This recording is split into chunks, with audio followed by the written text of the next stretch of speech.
जय माता दी। अथ श्री दुर्गा सप्तशती त्रयोदशोऽध्यायः।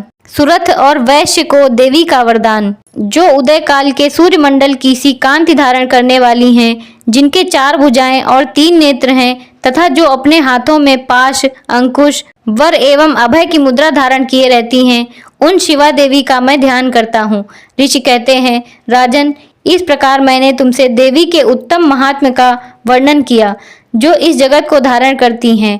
उन देवी का ऐसा ही प्रभाव है। वे ही विद्या ज्ञान उत्पन्न करती हैं। भगवान विष्णु की माया स्वरूपा उन भगवती के द्वारा ही तुम ये वैश्य तथा अन्यान्य विवेकी जन मोहित होते हैं, मोहित हुए हैं तथा आगे भी मोहित होंगे। महाराज, तुम उन्हीं परमेश्वरी की शरण में जाओ। आराधना करने पर वे ही मनुष्यों को भोग, स्वर्ग तथा मोक्ष प्रदान करती हैं। मार्कंडेय जी कहते हैं, कौष्टकी जी, मेघा मुनि के ये वचन सुनकर राजा सुरथ ने उत्तम व्रत का पालन करने वाले उन महाभाग महर्षि को प्रणाम किया। वे अत्यंत ममता और राज्यापहरण से बहुत खिन्न हो चुके थे। महामुने, इसलिए विरक्त होकर वे राजा तथा वैश्य तत्काल तपस्या को चले गए और वे जगदम्बा के दर्शन के लिए नदी के तट पर रहकर तपस्या करने लगे। वे वैश्य उत्तम देवी सूक्त का जप करते हुए तपस्या में प्रवृत्त हुए। वे दोनों नदी के तट पर देवी की मिट्टी की मूर्ति बनाकर पुष्प, धूप और हवन आदि के द्वारा उनकी आराधना करने लगे। उन्होंने पहले तो आहार को धीरे धीरे कम किया,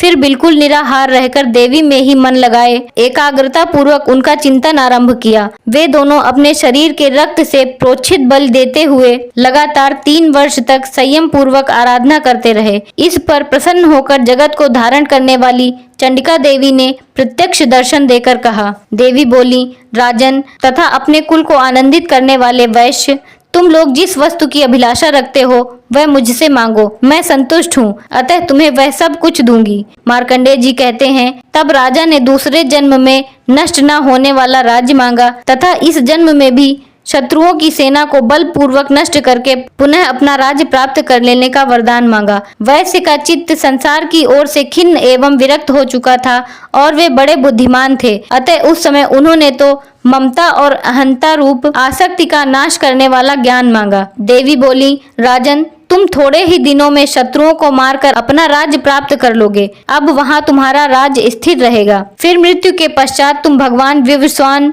सूर्य के अंश से जन्म लेकर इस पृथ्वी पर सावर्णिक मनु के नाम से विख्यात होवोगे।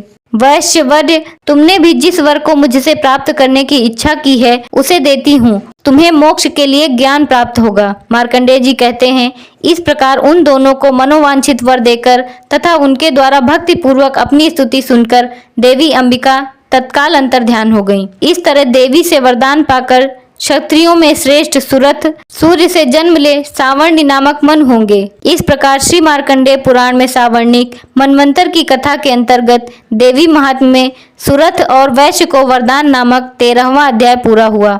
जय माता दी।